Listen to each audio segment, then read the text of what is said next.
All right, menopause and your blood sugar. So who is this video for? This video is for, I'm trying to get comfortable. This video is for you if you are a woman over 40. And if you're over 40, you're going to head into the pause phase, be it perimenopause, menopause, or beyond. So this video is for you. And I want to make sure that you get this information in and then share it with your girlfriends. I'm going to answer the question, why is your blood sugar high? What does menopause have to do with this? And then what can you do about it? I am Robin-Nutritionist, and this is what I do. I help women over 40 get the nutrients that they need so that we can feel good as we go into this phase of life.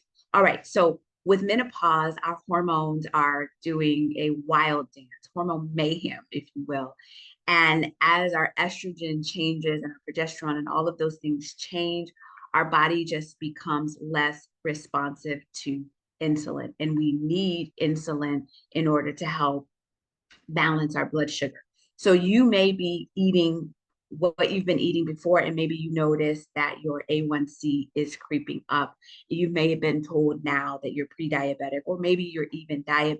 So the first thing I want you to understand is that because we're aging and because our hormones are doing what they're doing, it makes us less, our body less responsive. So we're more likely to have blood sugar that is on the rise, which means that we have to be more proactive and keeping that blood sugar down, even if you're staying in the pre-diabetic range, because that in some of us could be the, some of us could be the new normal. But as long as you don't tip into the diabetes numbers, then you're okay. So that is why it's happening. I'm going to share with you what you can do to keep that at bay. I also want to encourage you to get your hormones checked because that is important for you to understand where you are so that you can decide what actions you're going to take. Because there are ways that we can balance our hormones and mitigate some of these things that are happening. I am a nutritionist, not an expert in hormones or even how to get them checked, but I do collaborate with a lot of experts to work with my clients or customers to help them go into the right direction. Nonetheless, so let me share with you what you can do. One of them, and there's three things I'm going to share with you. Two of them are easier than the third, but the first thing is when you eat, every time you eat, you want to marry your carbohydrates with a protein. Protein is immensely critical, especially for us over 40, to help us keep that blood sugar in check. It helps us with our muscle mass, it helps with the metabolism, and again, it helps us when we eat a carbohydrate, that protein serves as a buffer to slow it down so that it doesn't turn into sugar and even potentially store as fat. So when I say protein, chicken, fish, eggs, tofu, plain Greek yogurt. So usually animal product or your plant-based proteins, tempeh, tofu, that. So that's what I'm talking about when I say protein. So every time you have a carb, you want to have a protein. I'm giving you the simplistic view of that, but I do have a full meal plan, meal guide within the program, the Necessary Nutrition Pause Plan. So if you really want to go deeper into that and have the meals all sketched out and balanced, let me know. But nonetheless, you want to make sure that your protein and your carbohydrates are always balanced, always together. The second thing you want to do is is exercise. So in two ways, that weight bearing exercises helps to move all the things through our body better. So if you're having blood sugar challenges, exercise is critical for that. I heard it said that after we eat, if we go to for a walk for 10 to 15 minutes after we eat, that also will help. And then I think about today, it was raining here. So I was like, go for a walk, outside or inside. It's raining. The weather isn't conducive. So think about that. If you're able to get a walk in or even walk around your house just to get your body moving, that will help. Just know that as you age, it's likely that your blood sugar, your A1C is going to creep up on you. And I'm going to tell you the third thing as well, but your doctor may alarm you, right? And maybe there is cause for alarm because you're headed toward diabetes, but they also may maybe offer you medication and maybe you don't need that just quite yet, right? Or maybe you're just in the pre-diabetic stage and that's your new normal. So just be conscious of what's happening, why it's happening, what you need to do. So the nutrition part becomes even more critical. We cannot eat the way that we used to eat and have the same results. It's just we're just not the old us anymore.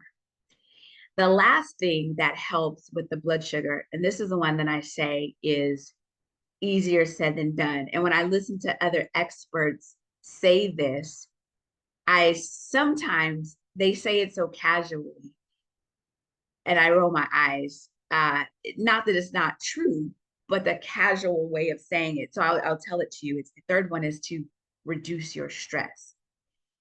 And that sounds good. And actually it is true that stress is a creator of chaos in the body. But hell, there's so much going on that it's like it's a daily battle. If you're in this life, then you know that I will say life be life, and the older we get, the more things are happening. So the idea of reducing your stress is important. Easier said than done, and I think it's easier to combine your protein and your carbs and even go for a walk than that daily mind management, which is still important. So I'm still a work in progress in that every day. I'm having to course correct. But the third piece of that is the stress reduction, yoga, breathing, meditation, those things, listening to music, finding out where your joy is. I think y'all know at this age, if you're over 40, you have an idea of uh, stress reduction techniques, but sometimes the stressors are people that are living in your house. But I digress. But those are the things, the protein, the exercise, and the stress reduction. So I'm gonna leave you to that one on the stress reduction. But those are the things that you can do. And I would say before your doctor medicates you, think think about what you know now. And if you can put a pause to that rise by way of the things that I just mentioned. Do me a favor, like this video, subscribe to the channel, make a comment, share it with your friends. I have to say that that's the YouTube lingo. But if you have any questions, by all means, please let me know and I will, to the best of my ability, answer them. And let me also know what other topics and videos that you want to know about. I make content for women over 40 and I help you in menopause, perimenopause, and beyond discover what to eat and what to do to mitigate symptoms and concerns related to this pause phase. If you want to know more or go deeper on that, I do have a program. And it's funny because as I'm talking to you, I can feel my heart palpitating. So I'd love to share more about what to do to mitigate these symptoms and to understand what they are. I'm actually going to do a video about the hidden symptoms of the pause and things that you may not even think are related. So anywho, I'm going to get off of here. I have some information in the down bar, and eat well, think well, and be well. I hope I said everything that I was supposed to say today. This is Robin, nutritionist from Necessary Nutrition, and I'll see you soon.